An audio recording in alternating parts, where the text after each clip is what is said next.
এবার আমি পেঁয়াজটাকে ভাজছি, এর মধ্যে আমি আদা রসুনের পেস্ট আর লঙ্কা দিয়ে দিয়েছি আর নুনও দিয়ে দিয়েছি। নুন দিলে পেঁয়াজ তাড়াতাড়ি গলে, পেঁয়াজটা একটু ভাজা ভাজা হবে, পেঁয়াজটা একটু গলবে। যে পেঁয়াজটা গলবে ওপরে আমি টমেটোটা দিয়ে দেবো।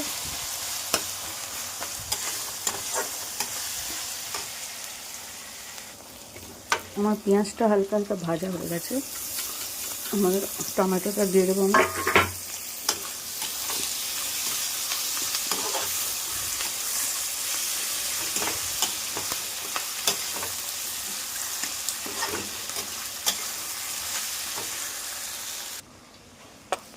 আমি শুকনো লঙ্কা, শুকনো মশলা দেওয়ার থেকে ভালো আমি এই বাটির মধ্যে হলুদ, জিরে গুঁড়ো, লাল লঙ্কা, নুন আর গরম মশলা, সরি নুনটা দিতে ভুলে গেছি।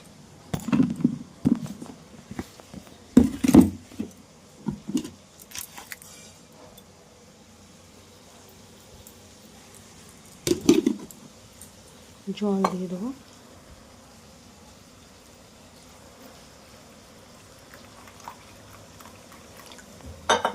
এটাকে মিলিয়ে নেব ভালো করে।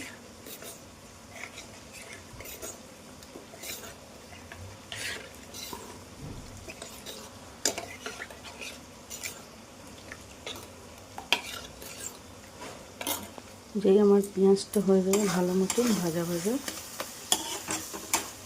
পেঁয়াজটা গলতে লাগবে, তারপরে আমি এটা দিয়ে দেবো। এটা দেওয়ার পরে চিকেনটা দিয়ে দেবো।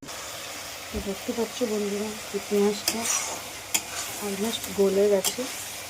এবার আমি যে মশলাটা বানিয়ে রেখেছিলাম ওই মশলাটা আমি এর মধ্যে করে দেবো অ্যাড, তারপরে এটাকে খুব ভাবে এবার ভাজতে হবে।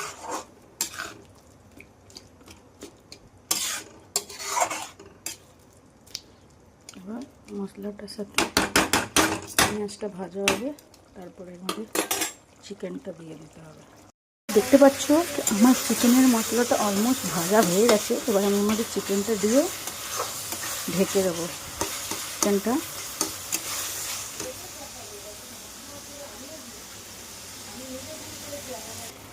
চিকেনটা দিয়ে দিলাম। এবার আমি এটাকে ভালো করে মিক্স করে এটাকে ঢেকে রেখে দেবো। তাহলে কী হবে, আমার চিকেনটা রেডি। ঢেকে দিলে পরে পেঁয়াজের জলটা দিয়ে চিকেনটা অলমোস্ট রেডি হয়ে যাবে। যা মশলাটা বানিয়েছিলাম সব মশলাটা যেন ভালো করে চিকেনের মধ্যে ঢুকে যায়।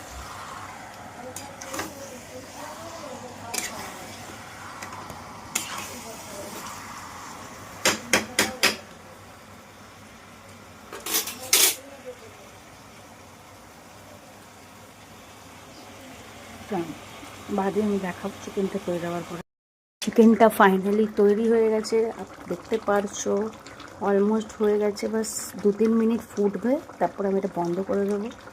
এমনি লাগছে কিছু দেখতে, কেন কি বেশি স্পাইসি দিইনি, আমার ঘরে অনেকটা স্পাইসি খায় না। তো আমার চিকেনটা হয়ে গেছে, আমি বন্ধ করে দিচ্ছি গ্যাসটা। তো দেখো এটা কিছু লুক এমনি লাগছে।